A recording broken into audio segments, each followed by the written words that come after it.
Welcome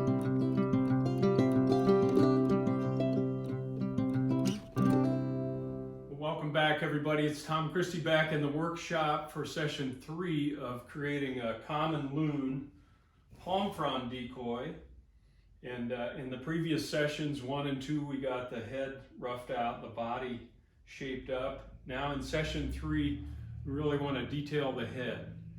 So there's quite a bit going on in the bill that we want to work on.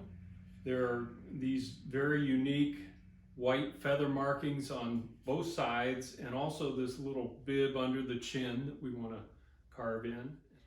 Having fun with this. If you're getting enjoyment and value out of my channel, please hit the subscribe button, and any thumbs up are also welcomed and helpful as I continue to build this YouTube channel as a resource for people that might want to carve decoys or wildfowl.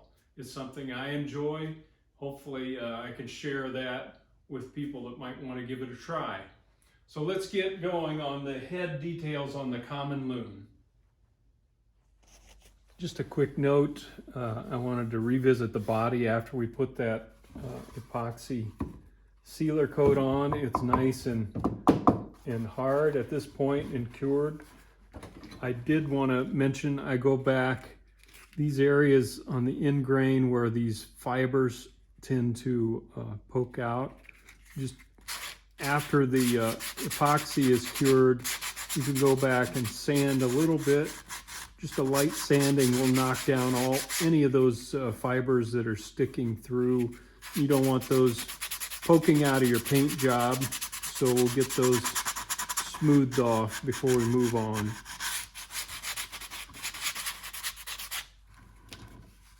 It looks good.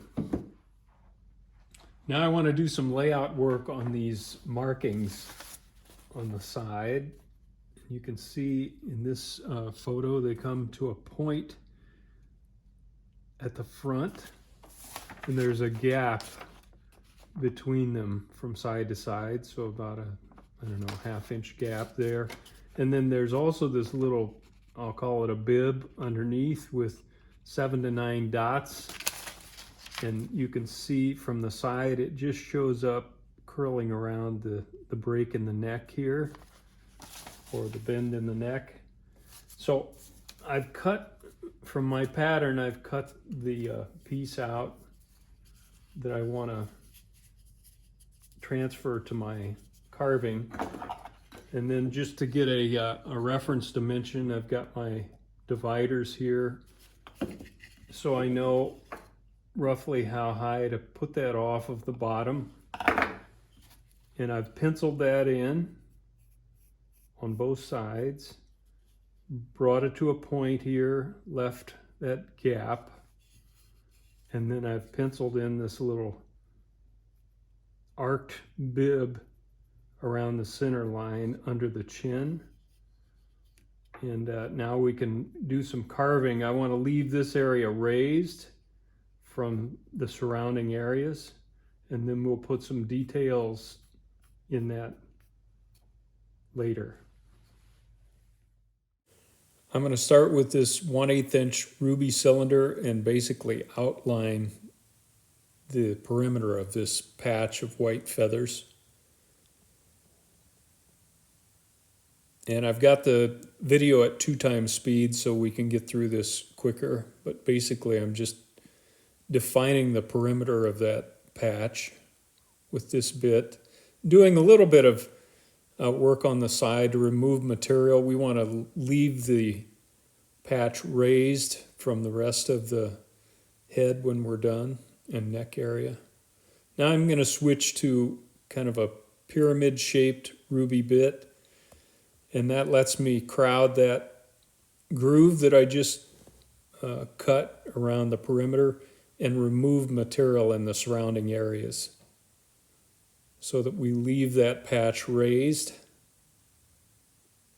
And this does a nice job because it's got that additional surface area so I can remove more material quickly with this bit. Just kind of ferring that into the surrounding area. And then doing a little bit of the rounding of the edges of the patch so that there are not sharp edges left. Now I'm going to use the 1/2-inch sanding drum and just finish the job in terms of feathering that out, back out into the surrounding area. So we're just leaving this raised patch, but we want a nice transition back into the surrounding area of the head. So I'm just removing all tooling marks and finishing things up.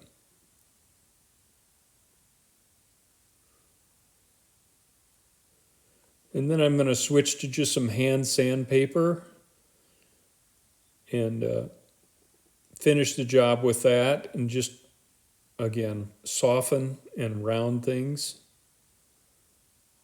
And I'll work that for quite a while until it's done on both sides. We're also going to want to do that patch underneath. So I'm going to go back to the little cylinder. It's kind of hard to see, but I'm doing the same thing here, outlining that little crest shape or crescent-shaped patch of small white dots. I'm outlining that on both sides. Then I'm switching to that pyramid-shaped bit, removing material and blending it out into the surrounding area. There's a little better view. You can see that starting to shape up there.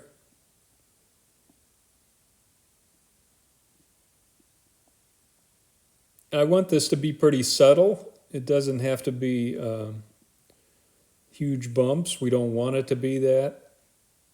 And then I'm just going to hand sand to finish that. Kind of re-pencil my marks so I can see where I'm working. Get a center line back on there. Now I want to do some layout work on the patterns on these white feathers, and looking at reference photos, there can be a lot going on in terms of different angles and Y shapes. And then I look at another picture like this one, and these are all relatively lined up. So I'm going to choose to do more of the lined up approach on my carving. You can do as much detail there as you want, but I've kind of penciled in. I want the high areas to be the white and the dark penciled in areas to be cut down. So I'll be grinding in those areas. And looking at the photos, there's a little bit of a bend in this direction as it wraps around the back of the head. Roughly in the middle, these start to bend in the opposite direction as we wrap under the head here. So I've got those laid out. Also put where I want to make my grind marks here to leave about 9 dots under the chin here. So now we'll get the grinding equipment going and just grind those out. Now I'm going to go back to that little ruby cylinder, 1/8 inch, and just cut a line down each one of these to begin with. Just kind of following my pencil guidelines. And the 1/8 inch cylinder in this case works because I don't want these to be sharp grooves. We want to eventually soften the edges of each one of these. So I'm just making an initial cut. You can see the texture there now. And now I'm going to use that bit to round each one of those so that they're nice and soft. And it'll take some time to go through that and get these shaped up the way I want them.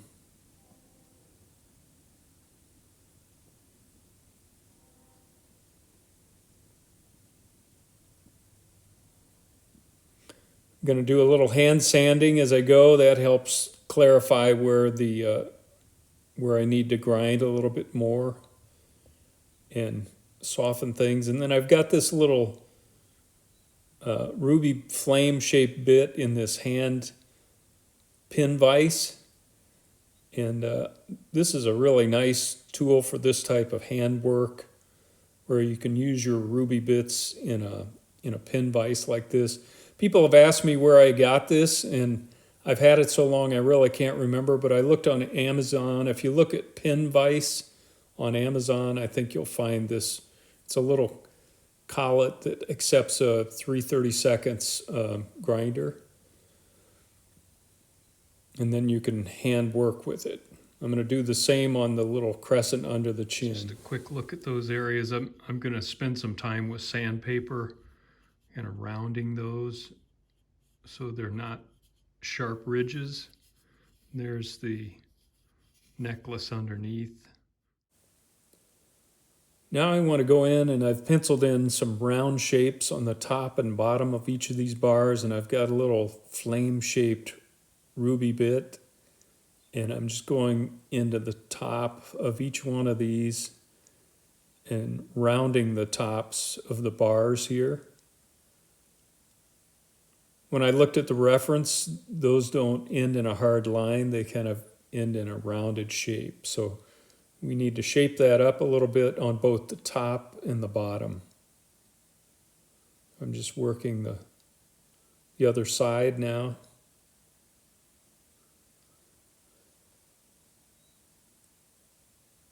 And then once I work those, I'll take a little sandpaper and soften everything up again.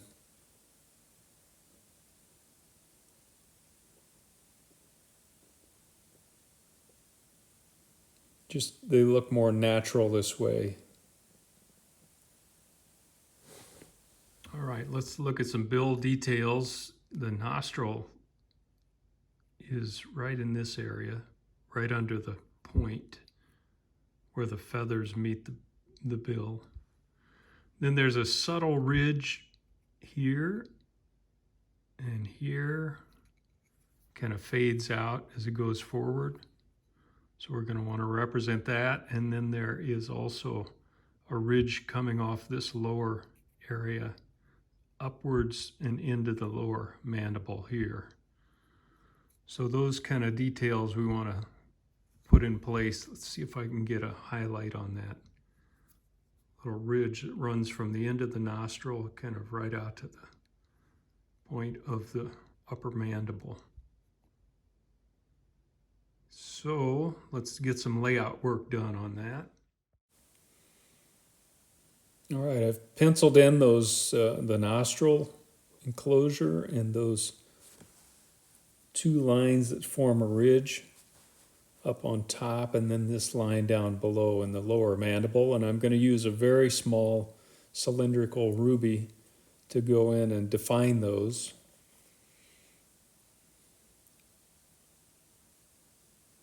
First thing I'm going to do is define the nostril enclosure. And it's pretty subtle, but it's definitely there. And then from the end of that enclosure, I'm kind of cutting a groove out towards the tip of the bill and then back under the nostril enclosure. And then this is that groove that runs on top.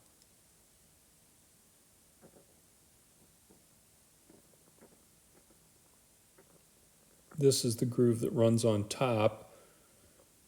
And that is pretty much continuous from the point where the feathers meet the bill there, and it runs pretty much all the way out and fades right before it reaches the tip of the bill. So I'm just carefully grinding those grooves in there, and you can see I've begun to define that ridge. Now we'll work this lower mandible where we saw the reference. And I'm coming right out of this lower area where, again, the feathers meet the lower mandible. And that kind of goes up and fades out as it approaches the the dividing line between the two mandibles. A little better look at it there, you can see. Once I get those grooves cut in and kind of material removed on each side, then we'll be using sandpaper to smooth everything out. But you can see I'm working to define that nostril a little bit more, so I'll cut that in a little deeper so it throws a bit of a shadow there beneath it from light above.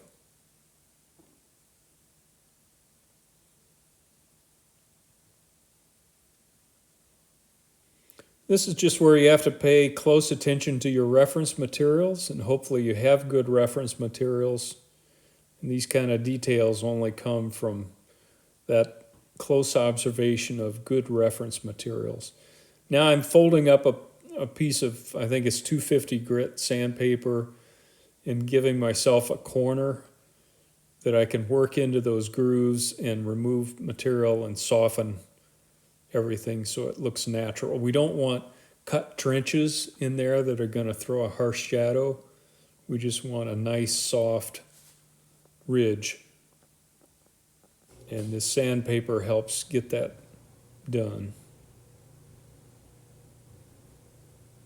So I'll speed the rest of this up and we can watch the rest of this a little faster speed.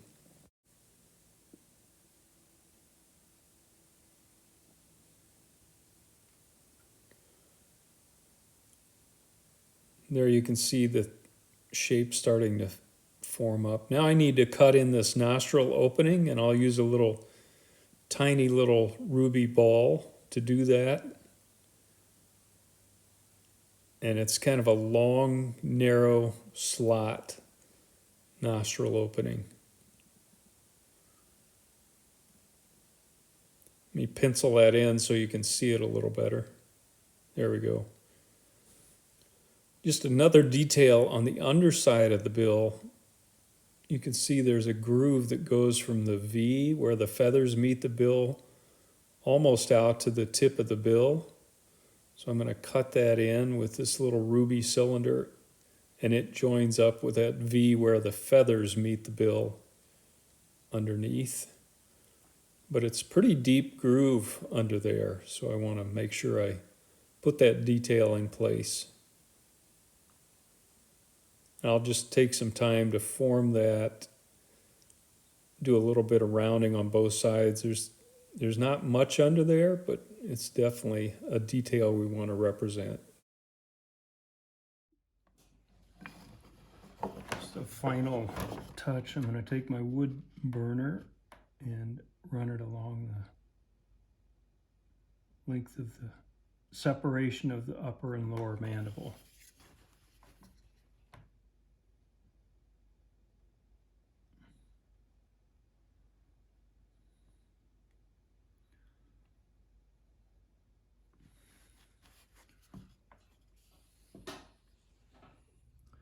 There's a few wrinkles just above the nostril going back towards this peak. So I used the embossing tool and just put a few of those in, pulling back this direction. Just very subtle. Just getting that eyes located here using my study bill to the front of the eye from the tip of the bill. Both sides, and then use the circle template. You can see that I ended up not right where that original pattern hole was drilled. That's why, to me, it's so important to locate the eyes when all the carving is done. You can check your reference and make sure it makes sense at that point, and don't rely too much on that guide hole. But it just kind of gets us in the ballpark. I'm going to use a 1/4 inch gouge to go around the eye perimeter and create the opening to set the eyes.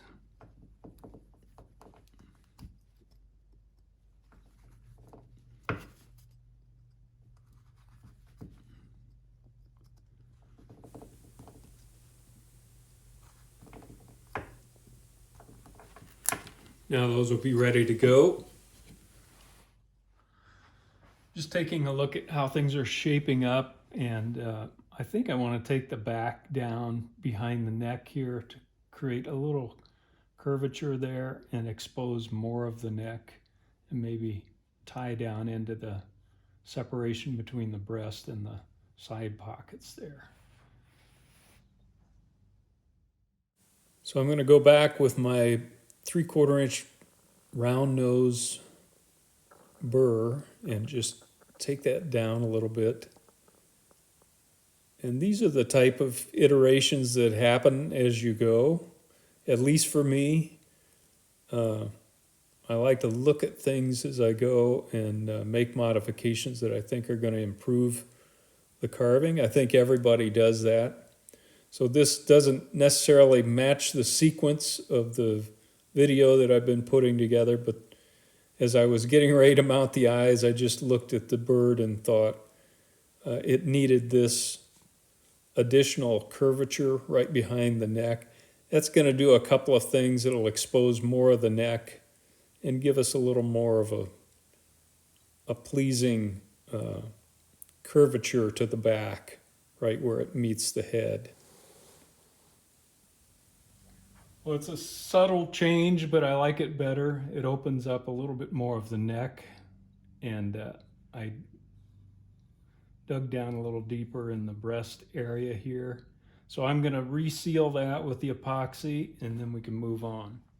One thing I like is this was looking very straight, and I can't do much about that because it is a palm frond. That's the shape I need to use, but curving that down a little bit, I think just helps the head and neck projection.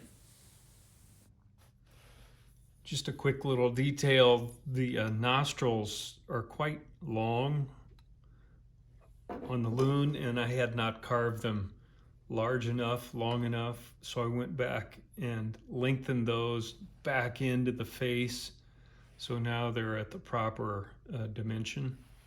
Just a detail, but an important one.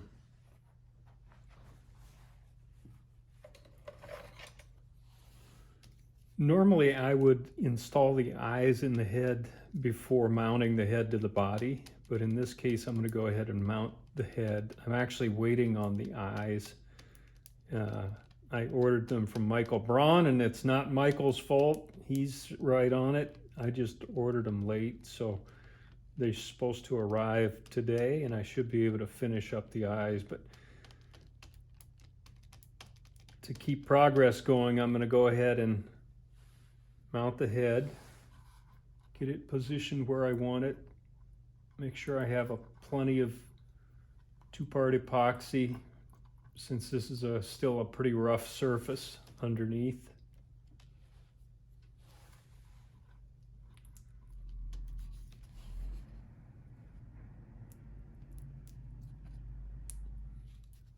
And I'll just make sure the head is positioned so that it's level from the front and at the proper attitude. And I've got some registration marks here where I want to set the head. So I won't waste your time watching glue dry. I'll be back. Now I used Bondo to spread around the neck joint. Kind of make sure that's feathered into both the head and the body. We'll let that set. Now I'll use this little flame-shaped burr to remove the Bondo, and just a very light touch. We'll finish up with sandpaper, but I just want to remove the high spots and get a nice blend between the neck and the breast. And I'm being careful not to dig into the palm frond body as I'm doing this, but it's pretty quick work. One thing I like about Bondo is I'm able to do this after about 15 minutes of the Bondo setting, so it allows you to make progress. So I'll finish that entire area around the neck and breast. Then I'll do some rough sanding with 80 grit sandpaper. and blend things out, and I'll finish up with 150 to sand things entirely smooth. All right, we've got a nice smooth transition between the neck and the breast all the way around. I sprayed a little Deft on there. It helps me see if I've got everything smoothed out appropriately, and it looks good. So I'm happy with that. Just another note, the palm frond has a very characteristic kind of pebbly texture to the material, and I like to leave that in place as long as it's not too extreme like this was here, but you can see that texture. I'm going to leave that because it does convey that it's palm frond material. I like it, and I'm not going to Bondo over that so everything is perfectly smooth. Just personal preference. Being an old decoy maker, I couldn't resist seeing how this guy sits on the water. Big confidence decoy. It really settles in. It's so wide. It's almost 10 inches wide. It sits nice. There'd have to be some adjustments in side to side because of the shape of the frond itself underneath, but that looks nice. And it floats really well. It'll be very stable. All right, everybody, we'll call that a wrap on session 3 of carving the palm frond Common Loon. We've got everything shaped up. In the next session, we'll get the eyes installed. We'll get the bird sealed and primed, ready for paint. And I do think I am going to do a painting series on my YouTube channel for this bird. We'll take it step by step. Even though it's a palm frond, I think there'd be value in, as I go through the process of learning how to paint a loon. As I mentioned, this is the first loon I've ever made, so there's a whole learning process going on.